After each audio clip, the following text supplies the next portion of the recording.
नवंबर, दिसंबर, जनवरी, फरवरी, मार्च, 6 मंथ। तो hello and welcome back to the Commerce Coach channel. आज हम डिस्कस करेंगे इंटरेस्ट ऑन कैपिटल के बारे में। इंटरेस्ट ऑन कैपिटल कैसे निकलता है, इसका फॉर्मूला क्या है और कौन कौन सा केसेस है इसका। तो चलिए हम लोग बात करते हैं इंटरेस्ट ऑन कैपिटल में। इंटरेस्ट ऑन कैपिटल बेसिकली क्या है, पार्टनर है फर्म में, पार्टनर ने फर्म में इन्वेस्टमेंट किया, कैपिटल लगाया, से बिजनेस स्टार्ट किया। पार्टनर कैपिटल तो लगा दिया बट इसके बदले फर्म से समथिंग इन रिटर्न कुछ मांगेगा। फर्म से क्या, इंटरेस्ट ये डिमांड करेगा कि मुझे इंटरेस्ट चाहिए, तो फर्म भी इंटरेस्ट दे देगी। तो इसे कहेंगे interest on capital. Interest on capital.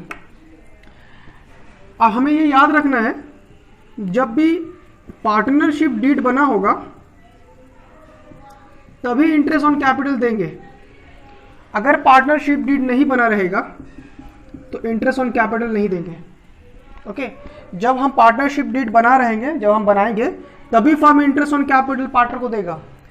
अगर पार्टनरशिप डीड में मेंशन कुछ भी नहीं है तो ये interest on capital firm partner को नहीं देगा। ये बात याद रखना है हमें, ये फर्म के लिए खर्च है। Okay, this is the expense for firm and benefit for partner. Okay, इसका फॉर्मूला बहुत सिंपल है, अमाउंट इनटू रेट बाय 100। जो भी अमाउंट, जो भी कैपिटल इन्वेस्टेड है, amount means capital invested into rate by 100।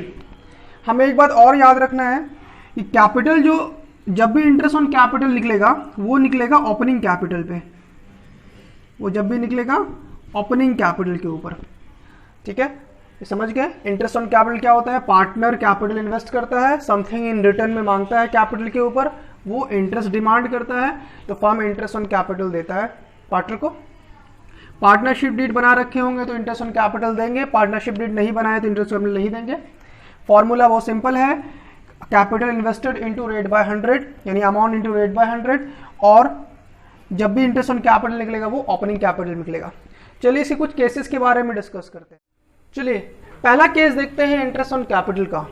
पहला केस में क्वेश्चन क्या है, A brought capital 1 lakh rupees on 1 April 2020, B brought capital 50,000 on 1 October 2020। Calculate interest on capital for the year ended 31 March 2021। Interest on capital allowed 10% per annum. यहाँ पे कह रहा है कि ए ने 1 लाख रुपए का कैपिटल पूंजी लगाया बिजनेस में, 1 अप्रैल को लगाया यानी बिगिनिंग ऑफ द ईयर में। बी ने 50,000 रुपये का इन्वेस्टमेंट किया, ये कब किया, इसने 1 अक्टूबर को किया, मींस 6 महीना बिजनेस स्टार्ट होने के बाद किया। Calculate interest on capital for the year ended, साल के अंत का निकालना है 31 मार्च में, और ये लास्ट में निकलता है। ओके, इंटरेस्ट ऑन कैपिटल जो अलाउड है वो 10% पर एनम है। यहाँ पे पार्टनरशिप डीड मेंशन है कि 10% पर एनम देना है। तो देखिए सॉल्यूशन में आते हैं, फॉर्मूला बिल्कुल सिंपल मैंने बताया, कैपिटल यानी अमाउंट इंटू रेट बाय 100। ए ने कितना इन्वेस्टमेंट किया, 1 lakh rupees, 1 lakh into rate कितना है 10%, 10/100। तो ये हो गया 1 तारीख को किया था तो पूरा का पूरा साल भर का लगेगा, दैट इज 10,000। ध्यान देना है ये 1 अप्रैल को बिजनेस स्टार्ट किया है और 31 मार्च तक जा रहा है, दैट्स मीन पूरा का पूरा 12 का 12 महीना इन्वेस्टेड रहा पैसा। ओके, अब बी के लिए आते हैं। बी ने 50,000 इन्वेस्टमेंट किया, रेट 10/100। अब इसने इन्वेस्टमेंट जो किया है वो 1 अक्टूबर को किया है, 1 अक्टूबर को, और बिजनेस हमारा चला 31 मार्च तक। दैट्स मीन ये बिजनेस में जो इन्वेस्टमेंट रहा पैसा वो सिर्फ 6 महीना रहा, अक्टूबर, नवंबर, दिसंबर, जनवरी, फरवरी, मार्च, 6 मंथ। तो यहाँ पे आपको इंटू 6/12 कर देना है, थोड़ा सा और बढ़ा देना है। अगर मंथ रहेगा तो जितना मंथ में पैसा मेरा इन्वेस्टेड रहा वो लेंगे और डिवाइड बाय 12 कर देंगे। ओके, तो ये हमारा निकल के आ जाएगा 2500।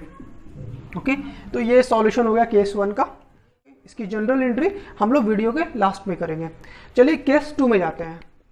चलिए अब हम इसके केस 2 के बारे में बात करते हैं। केस 2 कैसे क्वेश्चन आएगा इसमें, A brought capital 1 lakh rupees on 1 April 2020, further he brought 50,000 as capital on 1st October 2020 and he withdraw out of capital 50,000 on 31st December 2020. Interest on capital allowed 10% per annum. Calculate interest on capital. तो ये question क्या कह रहा है कि ए ने 1 लाख रुपए 1 अप्रैल को पैसा लेकर आया, उसके बाद फिर उसने 50,000 रुपये इन्वेस्टमेंट और किया बिजनेस में। वो कब किया? 1 अक्टूबर को, यानी 1 लाख से स्टार्ट किया था, 6 महीने के बाद वो और पैसा ले आया बिजनेस में। उसके बाद उसने क्या किया? He withdraw out of capital on 31 दिसंबर।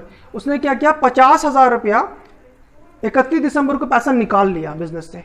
पहले लगाया 50,000, फिर 50,000 बाद में निकाल लिया। Interest on capital 10% per annum है, तो इंटरेस्ट बताओ कितना आएगा? देखिए एक ना 12 मंथ का पूरा हम इसका शेड्यूल बना लेते हैं, पूरा ग्राफ। 1 अप्रैल और 31 मार्च, ठीक है। इसने 1 अप्रैल को 1 लाख रुपीज इन्वेस्टमेंट किया, तो बिजनेस में 1 लाख रुपया है ए का। उसके बाद उसने क्या किया? 1 अक्टूबर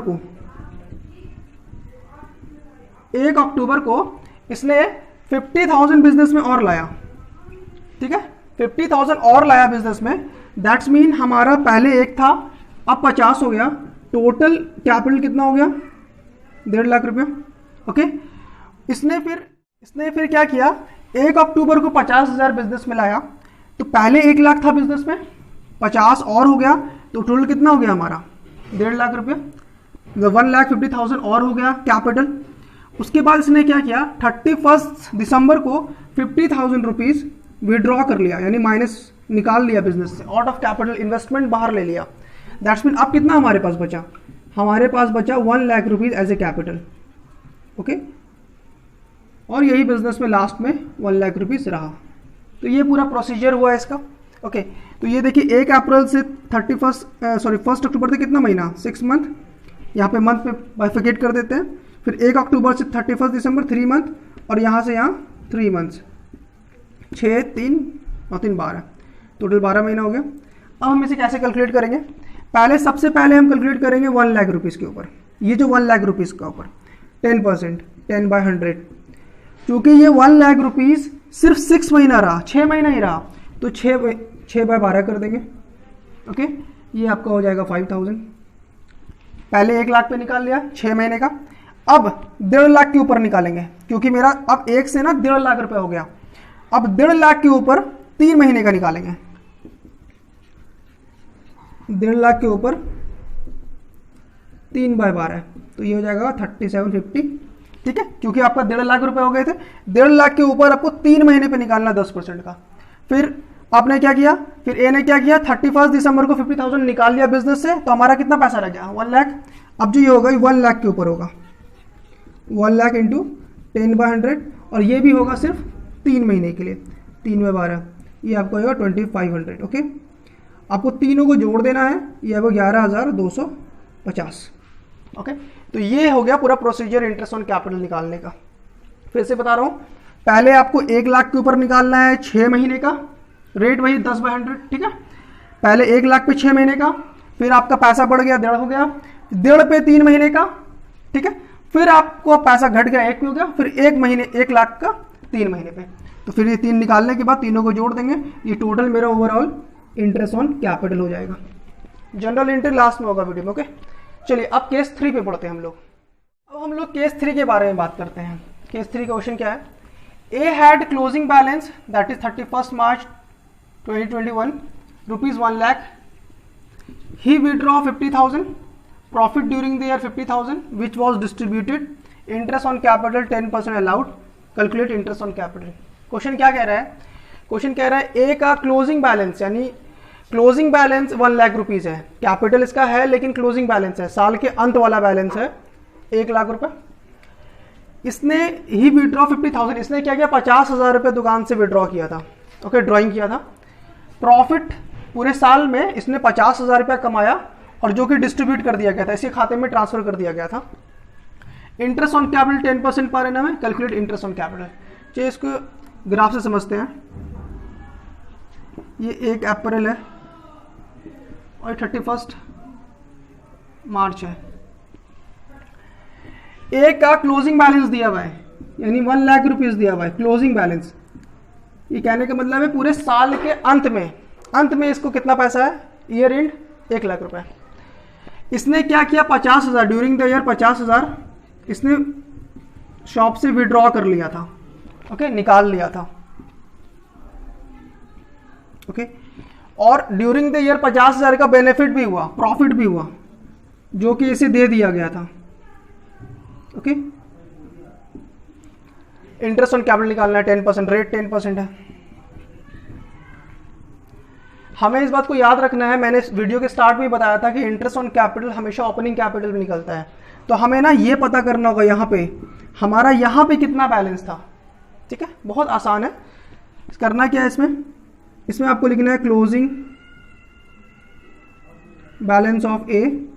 कितना है क्लोजिंग बैलेंस? 1 लाख रुपीस। इसमें आपको ड्राइंग को ऐड कर देना है। ड्राइंग कितना? 50,000। ये कितना हो गया? 150, दोनों को जोड़ के। इसमें से आपको प्रॉफिट माइनस कर देना है, माइनस प्रॉफिट कितना है? 50,000। तो कितना बैलेंस हो गया? 1 लाख। ये जो 1 लाख बैलेंस आया है ये कहलाएगा ओपनिंग कैपिटल। ठीक है, हमें पता चल गया हमारा ओपनिंग कैपिटल कितना था? 1 लाख। इसी के ऊपर आपको इंटरेस्ट देना है, यानी 1 लाख इंटू 10/100 दैट इज 10,000। ये आपका आंसर हो गया। इंटरेस्ट ऑन कैपिटल कितना है? 10,000। ओके।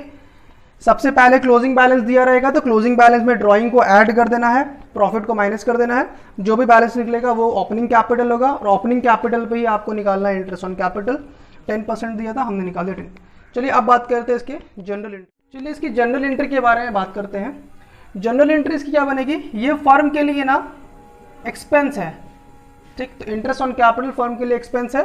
तो interest on capital account debit to partners capital means अगर ए पार्टनर है तो एस कैपिटल, बी है तो बीस कैपिटल, सी है तो टू सी कैपिटल। यानी अगर तीन पार्टनर है, तीनों को मिल रहा है तो interest on capital account debit to A's capital, to B's capital, to C capital. Okay, ये हो गया आपकी पहली एंट्री। ये आपने क्या किया? इंटरेस्ट ऑन कैपिटल पार्टनर्स के कैपिटल में क्रेडिट कर दिया। उसके बाद एक एंट्री होती है जिसे बोलते हैं closing entry. Interest on capital हमेशा जाएगा पीएल एप्रोप्रिएशन में, इस बात को याद रखना है। ठीक है, तो PL appropriation account debit to interest on capital, इसे कहते हैं क्लोजिंग एंट्री। पहला वाला हो गया interest on capital account debit to partners capital. दूसरा entry PL appropriation account debit to interest on capital, being interest on capital transfer to PL appropriation. तो ये basically interest on capital concept था। अगर आपको वीडियो पसंद आया तो like, share, subscribe और अपने फ्रेंड्स को जरूर शेयर कर दे ताकि ये इन्फॉर्मेशन उन्हें भी मिल जाए। Thank you very much.